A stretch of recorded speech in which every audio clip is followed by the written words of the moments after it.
Hey everyone, this is Ian, your course TA. You may remember these notes from a few lectures back, and I know there's a lot of them. They're for the various errors that you could run into while you're using Mongoose in your applications, and it can be kind of overwhelming. So in this video, I'm going to try to walk you through how to avoid these errors altogether.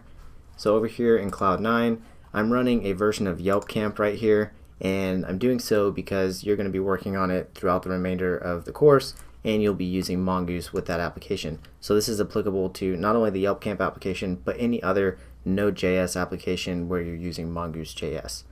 So you'll notice that Colt was using version 4.1.12 for Mongoose at the time that the course was created. Now we want to update to the newest version. So we can run this application with version 4.1.12 and it'll appear to work, but you may run into some errors where the comments for the campgrounds aren't getting created, or if they are getting created, they're not getting shown in the view, and so on. So we want to make sure that we're completely up to date. We can do that really easily with just a couple of commands. So let's go ahead and close out our Node server with Control-C, and let's run npm uninstall mongoose, and then put a semicolon and do an npm install -- save mongoose, but this time put an @, and we want to find out what the newest version of Mongoose is right now. So go over to mongoose.js.com, and you can see up here in the title it says 5.3.15, or you can go down here and see where it says 5.3.15. So find out what the newest version is, select it and copy it, go back over to your application, inside the terminal where you have this code written out, right after the @, paste in that version.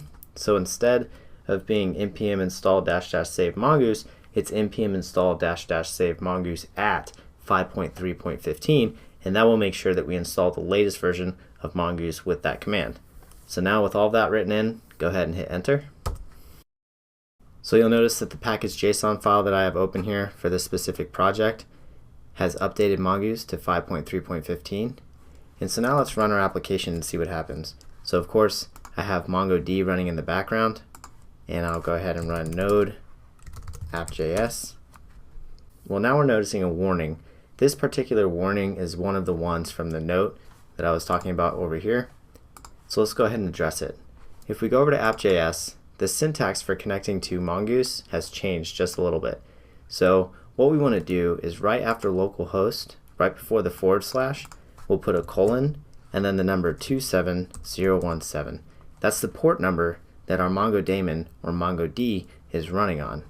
Now, after that closing quotation, put a comma, a space, an open and close curly bracket, and then inside of there, write use new URL parser, just like that, all one word, capital N, capital U, and capital P.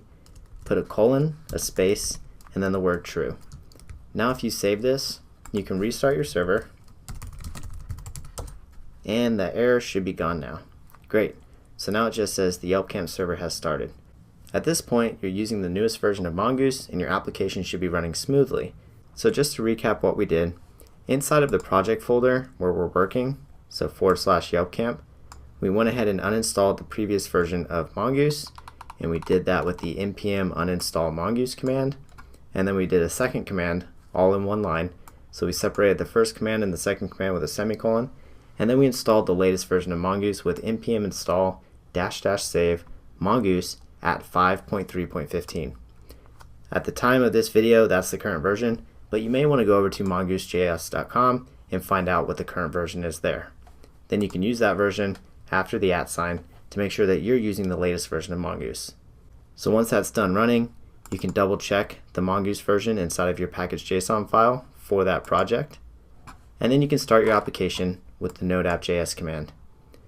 You may encounter a warning like this, so you'll want to go over to app.js for your project and change the mongoose.connect line so that it includes the port number and then also this use new URL parser option. Once you've saved that file, you can run it again and your application should be running properly. That's it for this note. If you have any questions, of course, please ask them in the Q&A and we'll be happy to help you. Thanks a lot, and we'll see you in the next video.